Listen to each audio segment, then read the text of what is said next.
light will turn on, signifying that a voter is in a voting session. Since the passage of Act 77 in 2019, the straight party ticket option has been removed. Voters may select a candidate from any available party. A voter wishing to vote for all candidates of a particular party shall select each of those candidates individually on the screen.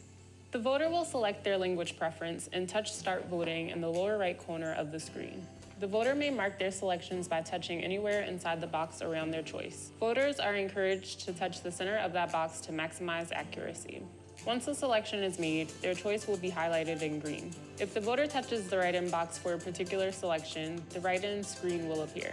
The voter will type the candidate's name using the on-screen keyboard, then touch the Accept button. The write-in candidate's name will appear in the box and the box will turn green.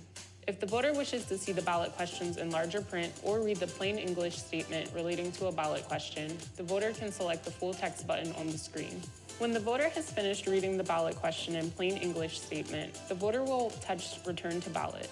After all selections have been made, the voter should carefully review every selection on the screen before printing the ballot. When they are satisfied with their selections, the voter will touch Print Ballot at the bottom right corner of the screen, bringing up a confirmation screen. If a voter wishes to change their selections before the ballot is printed, they may tap Return to Ballot now. Once ready, the voter will tap Print on the confirmation screen. The printed ballot will appear in the clear preview window on the paper path module. The voter should again verify every selection was printed correctly, then touch Vote on the screen to cast the ballot. The system will tabulate their vote, and the paper ballot will be stored in the secure ballot hopper.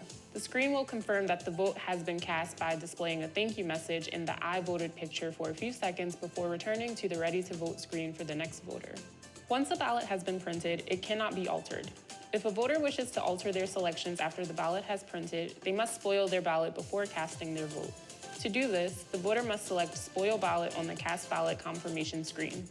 This will cancel the voting session and alert a poll worker that the voter requires assistance. The machine inspector will instruct the voter to look away as they touch the red alert circle and enter the election code, which is found inside the lanyard. The machine inspector will confirm the reason for ending the voting session, tap on Voter's Request, and touch Accept. The paper ballot will eject from the Express Vote XL, and the machine inspector will direct the voter to return to the election table, where the judge of election will provide the voter with a black marker and spoiled ballot sticker. These items are found inside the election materials box. The judge of election will direct the voter to a secluded area within the polling place where the voter will black out the barcodes and selections on their ballot using their black marker before placing the spoiled ballot sticker over the blacked out barcodes. The voter will then return their spoiled ballot to the judge of election to be placed within the spoiled ballot's envelope. The majority inspector seated at the election table will locate the voter's name in the poll book or supplemental book and write S1 under the voter's admission number. The clerk will write S1 next to the voter's name in the number 2 and number 4 yellow books. The voter will be issued a new blank paper ballot. The voter will proceed to the next available Express Vote XL and begin the voting process again. Voters will have 3 opportunities to spoil ballots, with the judge and clerk adding S2 and S3 in the poll book and yellow books as additional ballots are issued. Any voter who has already spoiled 3 ballots may no longer vote on the Express Vote XL and will instead be issued a provisional ballot. If a voter received a mail-in or absentee ballot but no longer wishes to vote on that ballot and would prefer to vote on the Express Vote XL machine, the voter has a new option under Act 12, passed in early 2020.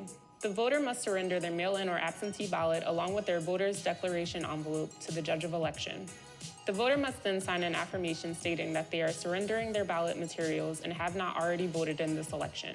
The voter will then sign into the poll book and be allowed to vote on the Express Vote XL. No voter who has requested a mail-in or absentee ballot may vote on an Express Vote XL or sign into the poll book without first following these steps. Any voter appearing at the polling place whose name is not in the poll book is entitled to vote by provisional ballot. Voters may be required to vote by provisional ballot if they are not otherwise eligible to vote on the Express Vote XL. This can occur for any of the following reasons.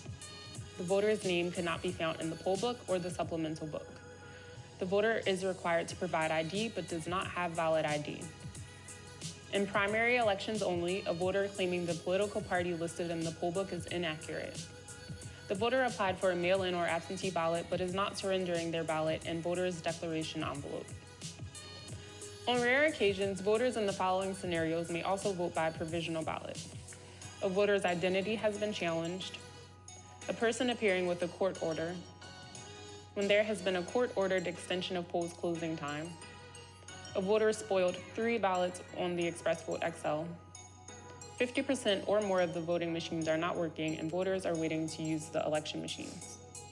When issuing a provisional ballot to a voter, it's important